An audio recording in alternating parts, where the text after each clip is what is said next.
ঘড়িতে এখন প্রায় 4:30 আর বিকেলবেলা আমরা বেরিয়ে পড়েছি চা বা কফি খেতে।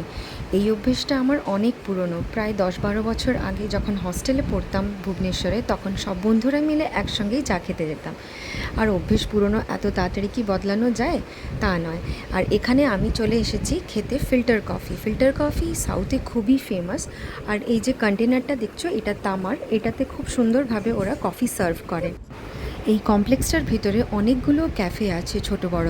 আর অনেক কেক, পেস্ট্রি, কফি, টি এর অনেক অনেক অপশনস আছে। আর খুব ভালো পাস্তাও পাওয়া যায় এখানে। তাই একটু ঘোরাঘুরি করে আমরা চলে গেলাম পাশের মলে ডিক্যাথলনে। আর ডিক্যাথলনে গিয়ে দেখলাম অনেকগুলো খেলার অপশনস বাচ্চাদের।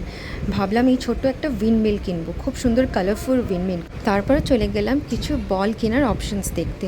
বিচ বলগুলো ছোট ছোট, বেশ সুন্দর, হালকা, আর বাচ্চাদের খেলার জন্য অনেক সুবিধে। সবার শেষে আমি আর দীপ চলে গেলাম টেনিস খেলতে। টেনিস তো খেললাম না, এই কতবার কে উইদাউট নিচে ড্রপ করে খেলতে পারে, এটাই ছিল আমাদের চ্যালেঞ্জ। তো আমি তো হারলাম, কারণ কি আমি 50 টাইমস করেই ফেলে দিয়েছিলাম বলটা, বাট দীপ প্রায় 100 টাইমস করে এটাকে কমপ্লিট করেছিল। তারপর ওইগুলো খেলে পরে আমরা চলে গেলাম এখানে ক্যাম্পিংয়ের সেট দেখতে। এই ক্যাম্প সেটগুলো বেশ সুন্দর, অলদো আমাদের কাছে এই ক্যাম্প সেট আর এই ক্যাম্পিং চেয়ার আছে। আর এগুলো খুবই ভালো হয় পিকনিক বা ছোটোখাটো ট্রিপের জন্য, বেশ সুবিধে। আর ক্যাম্পিং চেয়ারগুলো কারেও আমরা ক্যারি করতে পারি। আবার দেখা হবে পরের ছোট্ট মিনি ব্লগে, ততক্ষণের জন্য গুড বাই।